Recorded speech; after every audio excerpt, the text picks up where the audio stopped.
Welcome to the Saber Factory. Hello there, Kevin here at thesaberfactory.com. Welcome to this first video of our First Steps playlist. You just unboxed your lightsaber and you want to get on with it. For your information, this video is updated as of November 2025 to reflect certain hardware changes. So the very first step is to charge your saber. Lithium batteries, they don't like being fully charged and immediately after to remain unused, so factory usually charges your saber only partially before shipping. So charging your saber is the first thing you need to do, and it can be pretty straightforward if you have a dueling hilt like this learner here, where in most cases with the dueling hilts you'll find a charging port and the button visible on the hilt. Some rare sabers will use a DC charging port like this, of course with the appropriate cable included, but those are a very limited number of units. If that's what you have, you know, a saber, dueling hilt with a visible charging port, then you're all set. You know what the charging port is. Pretty straightforward. But custom designed sabers and replicas, they usually have a hidden USB port and a hidden button, so to achieve better screen accuracy and design. So your user manual will show you a generic lightsaber schematics. This is the generic, you know, dueling hilt type of saber in your manual, and you'll also find right next to this page a page regarding slide out cores, and that's what you will find in most replica sabers. So charge access is very simple in most cases. You twist open the grip section or the pommel with some sabers, here Anakin, and this is your slide out core. This is your electronics core, and the charging port is here, usually at the bottom, sometimes now at the top, but that's your electronics kit. Some sabers though, they don't feature a slide out core, and they have a little more complex construction like this Obi-Wan lightsaber. So same thing here, it's the pommel, and location of the port is pretty much the same here at the bottom of your core. Of course, you will find some pretty unique designs sometimes, like this Dooku hilt here. So I've opened it already. You might have a power switch hilt that I will explain later on the core. And if you remove the pommel, again, that's where you will find your USB port. That's for Dooku. Also, Sidious, you need to remove those two screws here at the bottom, and you have a special core with your USB-C here. Other hilts like this dark saber, you need to remove that screw to slide open the electronics core, and you need to remove that screw here to access the charging port beneath. So some sabers, they have a slightly more complex access to their electronics, but those are sort of rarities. Now that you have located your charging port, it's time to start charging, and here are some very important warnings. Number one, these lightsabers, they use lithium batteries, 18650 batteries in most cases, and lithium batteries, they don't really like sitting unused. If you didn't know, they're meant for frequent usage. They absolutely hate being left on the shelf to die. They're usually found, you know, in smartphones, smartwatches, devices that we use daily. And these lightsabers, they're such powerful devices. They need powerful batteries to run the intense sound and light functions. So I'll grant you, not everyone uses a lightsaber every day.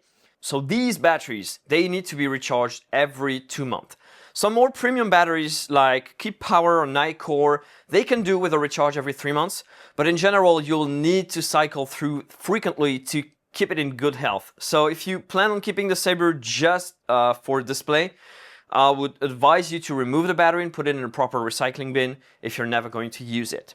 Unless you use your saber for Saber Academy weekly training, you know, or if you do a lot of conventions, most times you may stop using your saber for months on. Then remember to give it a charge every once in a while, you know, just to keep the battery alive. Number 2, follow the user manual and our battery charging guidelines that you can find on saberfactory.com at all times. Depending on the electronics that you choose, you may have different charging specs to respect without a fault. Always use a 5-volt max output adapter. Never use a dongle, never use a console or PC to recharge at risk of sending more power than it's rated for. My best advice is to use those small 5-volt 1-amp adapters because it'll work with all electronics, whether it's an old XenoPixel board, a Profi Golden Harvest, or a new Xeno 3.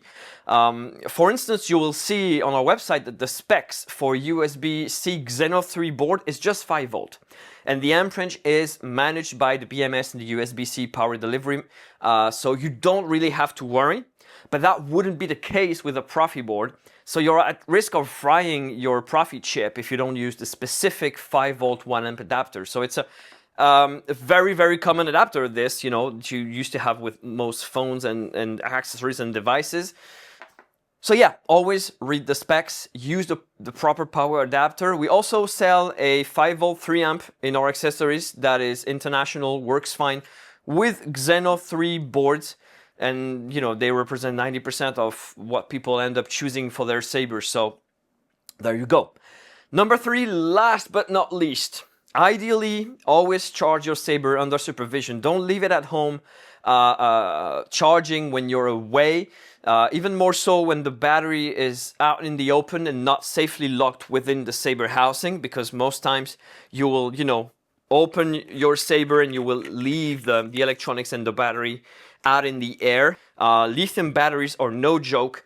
It's always better to stay around when you're using them, when you're charging them. That's common for all lithium batteries. With that out of the way, let's initiate a charge. It takes a few seconds. As I said, you've located the charging port. You now have your USB cable included in your package, plugged to the proper power adapter, and charging. That's it. You just plug your charging cable into it. Now, if you have one of those slide-out cores, just locate the charging port and charging. So here it's at the top on those new slide-out cores. So depending on your electronics of choice, you will hear a sound cue. Here in the case of Xeno 3, it says charging. And on dueling hilts like this, where you have a visible button, you will also see charging. The light blinking. And when it stops blinking, or when it says ready on your electronics core, now you can unplug and play. Leaving the saber plugged after the full charge is okay, by the way. Just remember to remove the cable at some point, as you're still drawing power. You know, keeping the battery always at full 100% charge, and they really don't like that over time, as I explained earlier. Case 2, you may have a slightly different slide-out core, older model. It's a slide-out core with a power switch. It comes from either an older construction type from 23, 24, or a bespoke Saber electronics like on those. It's basically what you need to do is to turn on the switch here. Put it on the on position to charge and to use the Saber. That's it. Turning it off is only there to limit battery drain on older construction boards. So if you plug the USB cable with the power switch off, it will actually not charge, even if the sound cue says otherwise. But in 2025, those cores, they have stopped being produced by Nexus Sabers because of the latest improvements in the Xeno 3 board design in regards to battery drain. So now you shouldn't find many of those except on some specific Saber constructions. Now your Saber is charging. Depending on the power output and state of charge, it can require from 1 to 5 hours. And that's it. So now that we've done that, in the next video we'll see how to attach the blade, how to turn the Saber on, some quick tips on functions access, mobile app and troubleshootings. So I'll see you in the next video. May the force be with you.